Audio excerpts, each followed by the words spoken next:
last panel of the day. We'll do a quicker one on the introductions. I have my notes here on the phone. With me today, I have three incredibly interesting people to talk about the topic we have. We have first Ronnie, who's at the Danish Boldspil Union, Danish Football Federation. Ton of experience within events and fan bases and all this stuff. We have Jakob, who co-founded Astralis, for those that know about esports. And we have Mark, which founded a company called Brightstar, which is known for selling $204 million worth of digital land in a game that wasn't released yet. So maybe, Mark, you can start us off. How on earth do you sell $204 million of something that doesn't exist? Well, I'd say, first of all, it has to do with that, of course, as we all know as gamers, gaming has an inherent value, and that value comes from sort of what we put into it. It's a combination of both, let's say, collectibles, and also that in gaming we create these sort of moments that really shape our culture and our lives. And by taking part in these games and through ownership, which we are doing with our game, you kind of give this over to the players and you give them more of a say in these games, and they sort of bind themselves more to it. And it's seemingly something that really goes through. As an MMO, this is something that a lot of players has wanted for a long time. Being able to trade things is nothing new, really. It's been going on for decades that people trade on black markets. And there are stories about couples who have bought houses simply by trading in some of these games, and others who have had lives doing this. There is one of the things actually that a university from Manchester has looked on is a concept called gold farming in these games, which is about that any game has a virtual currency. You can get people that would basically work to grind these or acquire these in the game and then sell them to others. And actually, the UN actually looked at this, and in terms of these, like why this is attractive to people, they actually earn more farming gold in the game than they would do being a fair trade coffee farmer. So they're actually looking at these sort of concepts for gaming, like play to earn, as a development concept as well. So it's attracting a lot of people from all over the world, because the amounts you can earn by trading some of these items are low, so they can flow easily to third world countries, but they're big enough so they make quite a big difference for these people. It's the combination of all these things about value that really conjoins. So with Embersword, our game, we've taken all these different concepts, put them into the game, like ownership, being able to control things, change things in the game, being able to choose what sort of gameplay should be in the game. You can place monsters, you can place these sort of different housing objects that people would use, and free. The economy is open, which means that you can trade and do pretty much anything you want with your stuff, except it isn't pay to win. So we're only doing things that are vanity or concepts, like graphic concepts, instead of what you would normally call a pay to win game where you can trade anything, basically. Wow. And as I understand it, this is obviously an entirely different world and a separate economy, right? And this is built on the blockchain and crypto methodologies, a lot of this, right? And Jakob, maybe, I know Astralis just announced a big sponsorship with Bybit, which is a crypto exchange for the ones that don't know. Maybe you could talk us through a bit whether or not crypto plays a big part in the future strategy of Astralis. I think in general, we very much believe in the crypto space, but I think we're still sort of looking for the right connection. I think there's a massive overlap between sort of fan bases and utilization, but I still think we haven't seen sort of that perfect formula for how to use it. I think it's super interesting to use inside a game. You have to remember that we come from a world where NFTs ain't nothing new. Like, we've been having NFTs for the last 10 years because we've had skins in our game. So that NFT is actually a vanity item, but you can also use it. You can play with it. You can show it off to your friends. You can trade them. So I think we're still looking to find the right path, but it's very clear that the interest in tech and in gaming and esport very much overlaps with the interest in crypto. And how do you see some of the applications for what you could do there in terms of engaging fan base, acquiring fan base? Yeah. So the interesting part about our world is obviously that, as very much to this case, is we're building new concepts that weren't there before. So in the real world, we've sort of built systems. How do we handle that? So you want to buy my house? We have to make a certificate. We have to get it authenticated in different sort of spectrums. There's a whole sort of slow system for how to do these things. And what crypto sort of in blockchain generally does really well is verify things very quickly and very automatically. So the more sort of IP, the more items we create in games that we can trade, the better we can utilize what there is in the of opportunities in the blockchain. Right. And if we look at broader from a fan acquisition perspective, for example, you were just part of a magnificent journey, both very scary, I think, for the European Championships that we saw, brought a lot of us together. There were some special moments there. You must have seen a tremendous amount of interest in the Danish national team. If we take the business hat on, that must mean a lot of new fans coming in, younger fans, which is a younger demographic than that you're used to. How do you look to some of these new technologies in order to acquire and retain and engage these fans? Well, obviously, we look a lot to what guys like what they're doing right now. We are thinking a lot about both because of the special circumstances surrounding the European Championship for the Danish team. We also have a lot of international attention right now that we normally don't know how to grasp very well because we do all our communication in Danish and sell all our shirts in Danish territory and so forth. But also a lot of the new kids, of course, who are suddenly rediscovering football. I think when you were just running around in a football ground just maybe half a year ago, you wouldn't see many national jerseys. And now if you look around, there's national jerseys everywhere. So we're sort of reconquering the very youth. It's something relatively new to us. And of course, we're looking a lot into what we can do in the digital space as well, because of a lot of the shortcomings that the digital space has that you're talking about, verification and sort of grasping the moment. We have that in the physical space, but on the other hand, both we want to be a part of the economy. Of course, it's a vanity item. The skin economy would be quite interesting for us. But there's also a lot of very, very unique moments in football. And it's like asking, where did you see the 92 final, or did you see Rage Against the Machine when they played in Denmark? And there's always more people who saw that than there were actually tickets sold, right? So there's definitely something about that the digital economy can help us do, and that's sort of consolidating the fandom in another way, and that's 100% something we're looking into. But I thought traditional sports was dying. That's what gaming and esports say, right? Sports is going down. Nobody wants to watch it. No, and you that's say what that they don't want to watch Astralis, right? Okay. Yeah, but actually, to what Ronnie said, what I think is really interesting is sort of by creating NFTs, for example, on the blockchain, you can give people access to that, whether that is experiences or physical events that they normally wouldn't have. So one of the things that I learned recently and I found really, really interesting is, for example, Louis Vuitton, the fashion brand, is looking to make NFTs a verification tool for their very sort of high-end handbags. So by doing this, if I have a handbag that I bought in 2002, by having the NFT to go along with that, I can prove that it's real. And when I sell it to someone else, I have to sell the NFT as a part of that transaction. Obviously, if anybody knows what a rake fee is, that is the primary reason why they want to do this, because they want to make money off of second and third party actions. But I find this so interesting because if you had an NFT with a special sort of line of jewelry, of handbags, you could actually make an invitation to these people alone. Say, if you hold this NFT, you now have access to an exclusive fashion show either online or in Milano. It could be the same thing for the people who hold a fan token NFT for the national team, which gives them the seat that they always have. But it could also give them access to a certain greetings video with Kasper Hjulmand, the coach. It could be a certain seminar with Peter Schmeichel talking about the old. I think there's so many cool ways to sort of add to the experience by holding something else and allowing fans to not only get extra benefits, but also add value and trade them among themselves. Right. And adding on that, Ronnie, let's say the crypto, fan tokens, metaverses, all that the cool kids on the internet is doing, right? Do you think, from a traditional football perspective, is the fan tokens, is that the future of monetization?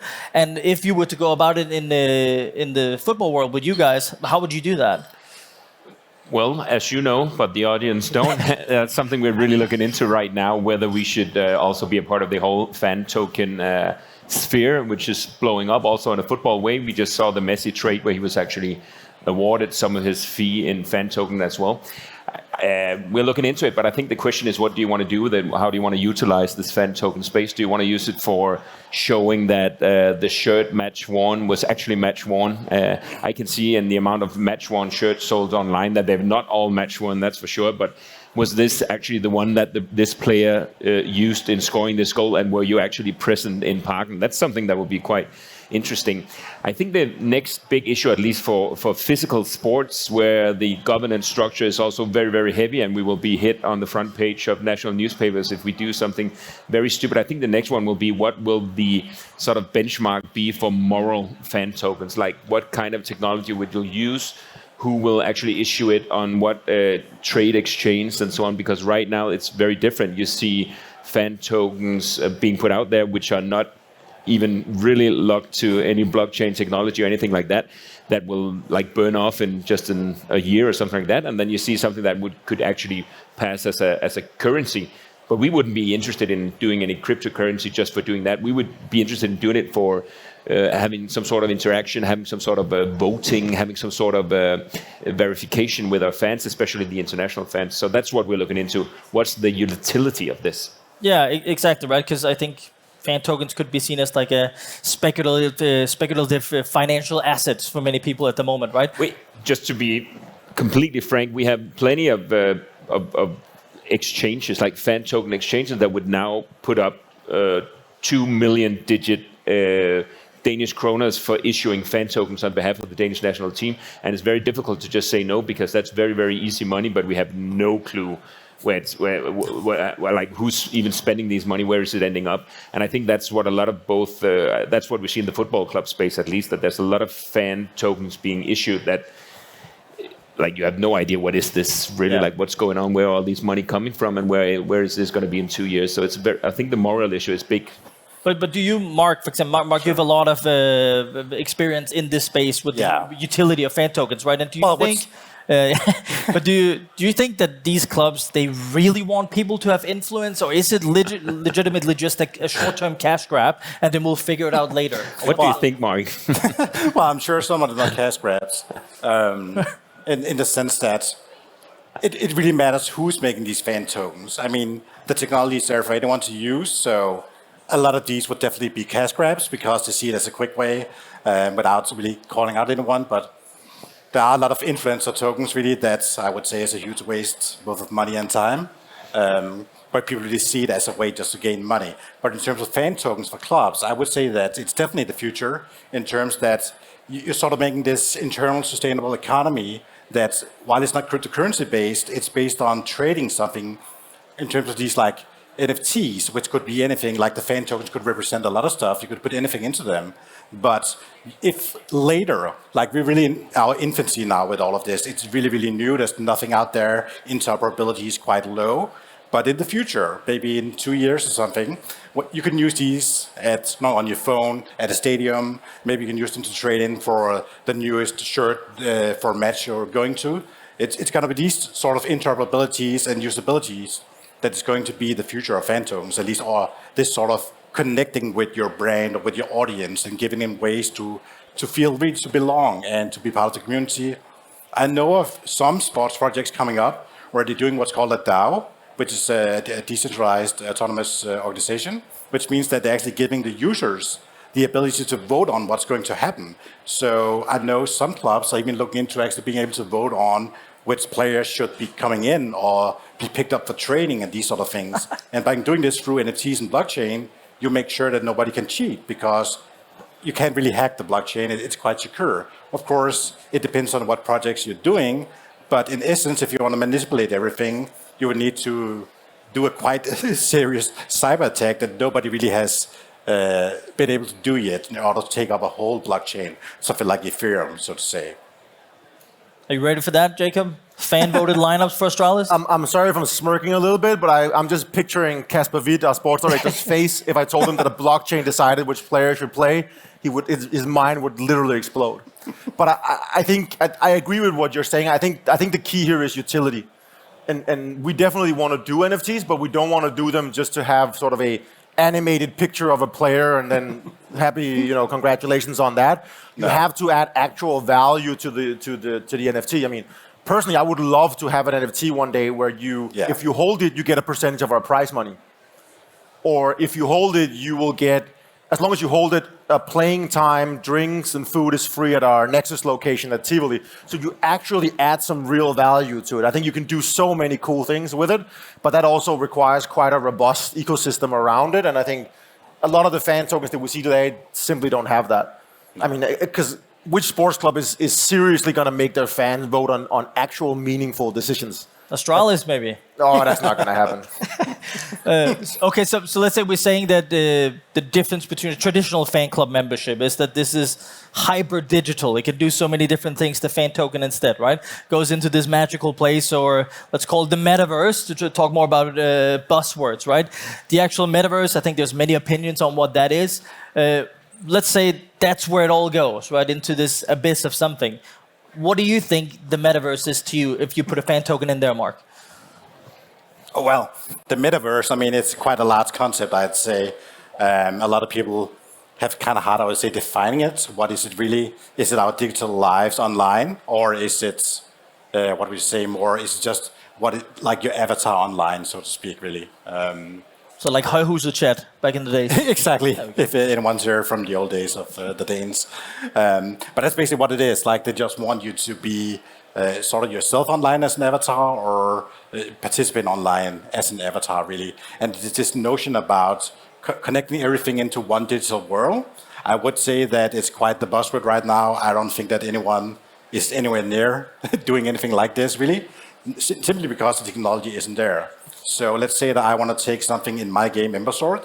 I want to take a sword from that, put it into something with Astralis, if they had a game or something like that.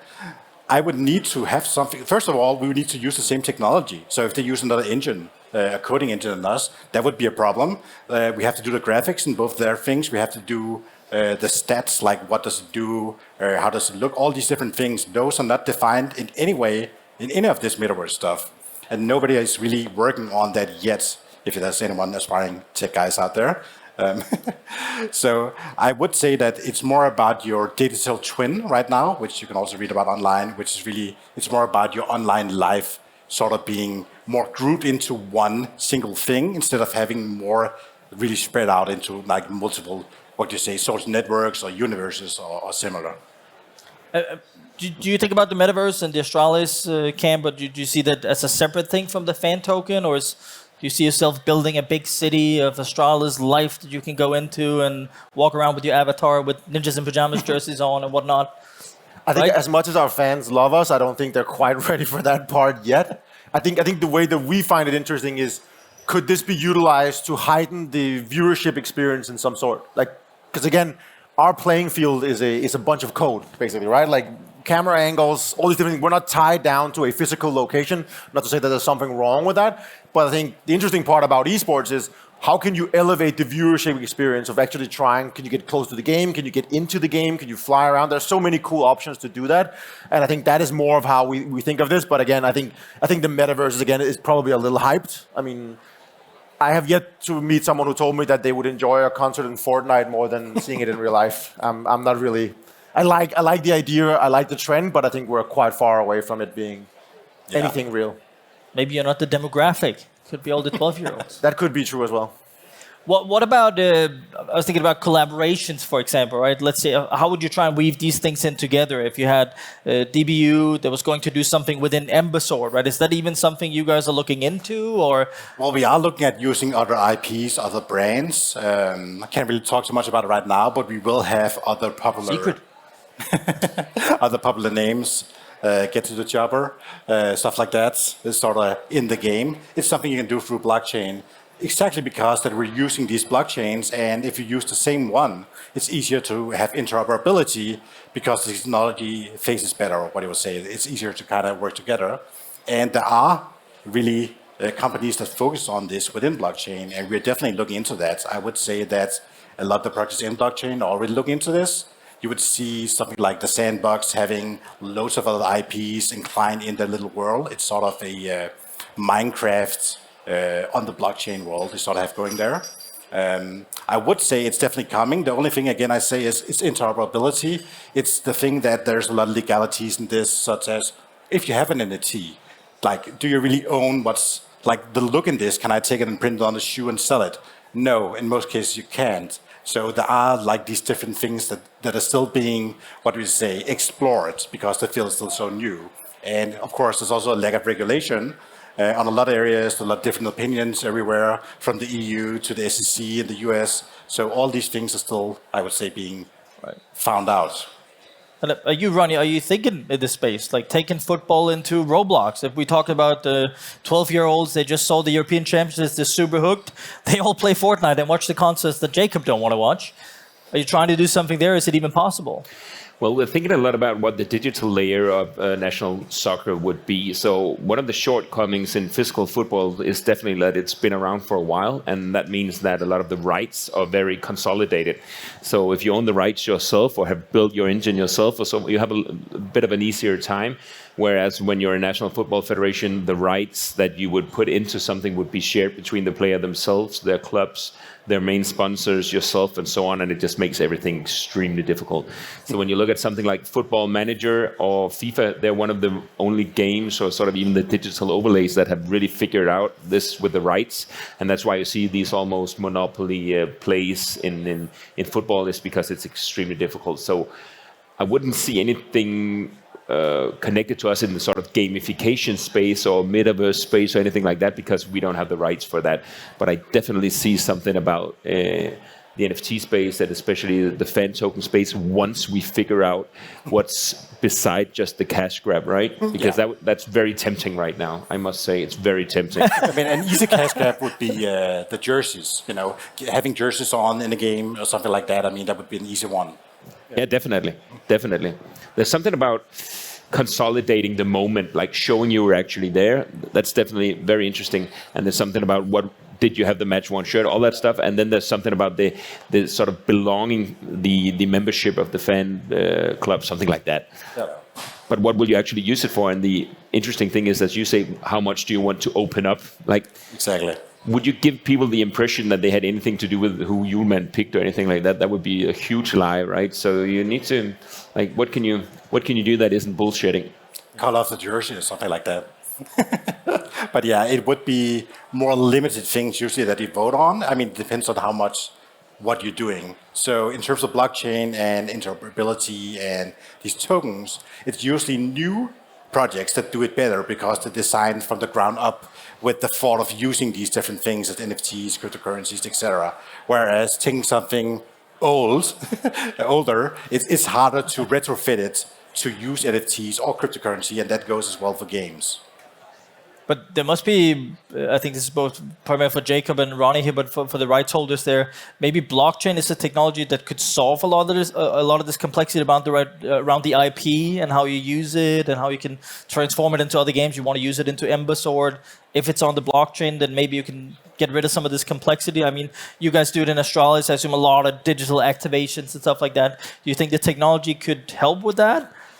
I don't think necessarily it could help with the IP question. I think it could more help with the fact of sort of creating an ecosystem where there can be exchanges and there can be interactions sort of without us having to oversee them or instigate them.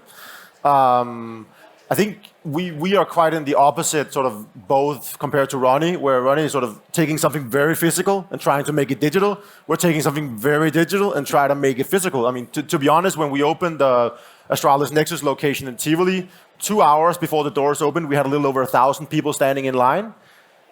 I spent the entire 2 hours just walking back and forth, talking to people, looking at people, hearing what they were talking about, watching what they were wearing. I learned so much about the core of our fans through that. And for me, I think if we're going to use the NFT space, and what I'm really excited about is how do you make something digital give you extra experiences, extra access in the physical world. I mean, it could even be an NFT. Navi, one of the esports teams, is doing something really clever where there's NFTs that are actually physical items, but they don't turn physical until the moment that you claim them.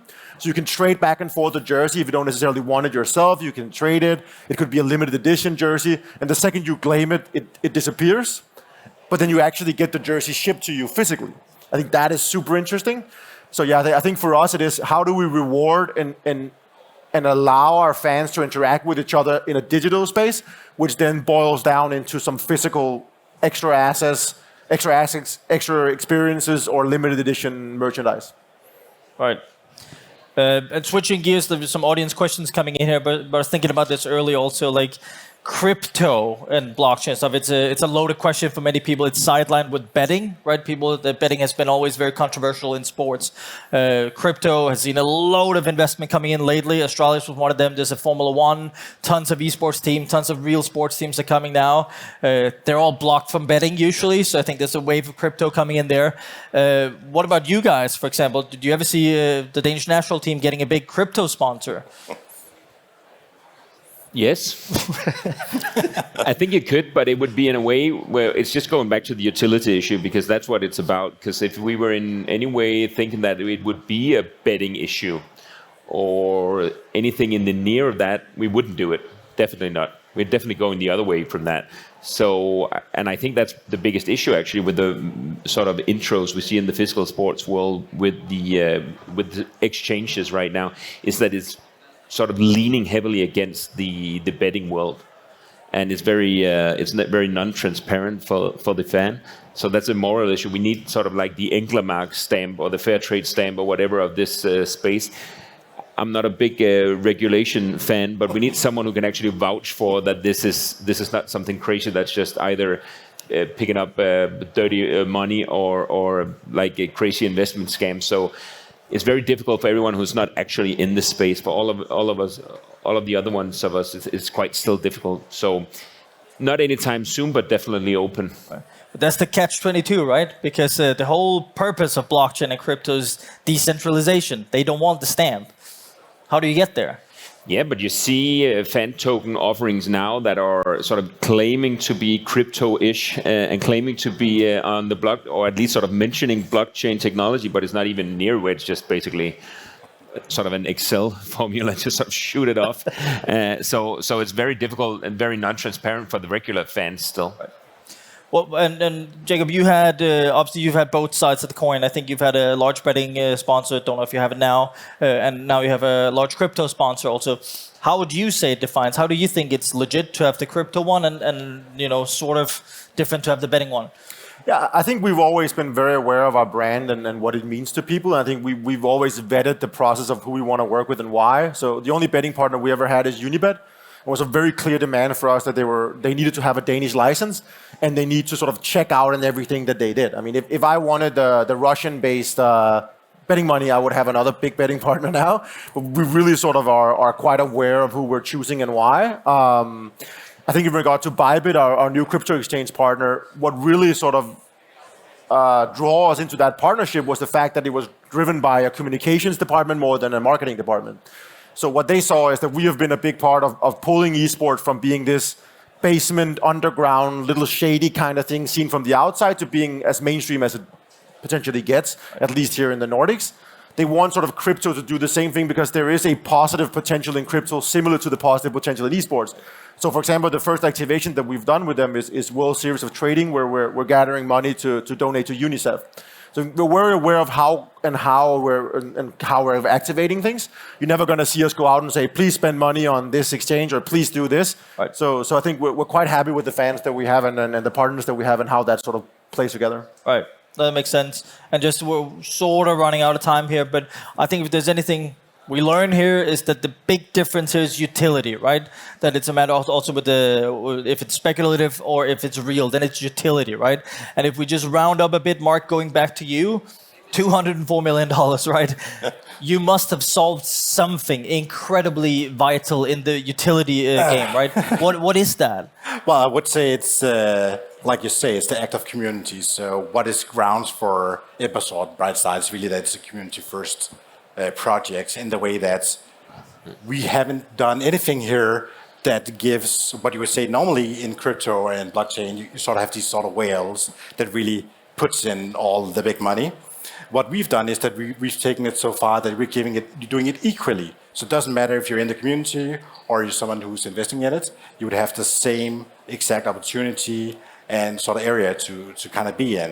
And that's quite a big hit, I would say, for the gamers in themselves, because usually what others who do in blockchain is that they chase the money. They just do like huge investments, taking in all the institutions, all the money, and that's kind of what they run with. we're trying to spread it out on as many people as possible. We're trying to spread it out on the community, not speculators, not investors. And that is quite the hard task, I'd say. But ever since the beginning, we've begun this project. We've talked to everybody as much as we can, talked to our community. We have a huge community team that are awesome, that are talking to everybody, taking questions. It can be on Twitter, Facebook, Reddit, doesn't really matter. We're going to talk to them. We're going to try and feel them out. We try and talk to people before we announce anything, figure out what they feel about it, if they're from the community, if they're an investor, and try and kind of explore it that way. And to get back to what I started with, it really helps that having an even feel for everybody, that is something that is quite, quite attractive for everybody, and being transparent about it. Right. Yeah, I like that. And rounding off, final question. We have 1 minute left. When is DBU going to sell $204 million worth of digital landmass in Parken? Well, it's not our rights really, Parken, so it's you gotta fix that. It's difficult. Yeah, we could do it in a digital space. I don't think we're going to sell land, but I definitely think we're going to see round 2 of the fan token craze that's going on right now is going to be much more legit, much more transparent, and with much more utility. And I think we're going to be a part of that. I can leak one thing. I know there is going to be digital stadiums. There you go. Agree. Ronnie would like to purchase one, apparently. Well, say hello after this. All right, I think we are out of time. I want to say thank you very much to Mark, Jakob, and Ronnie, and I hope everybody enjoyed their time. And this was it for us. See you at the after party.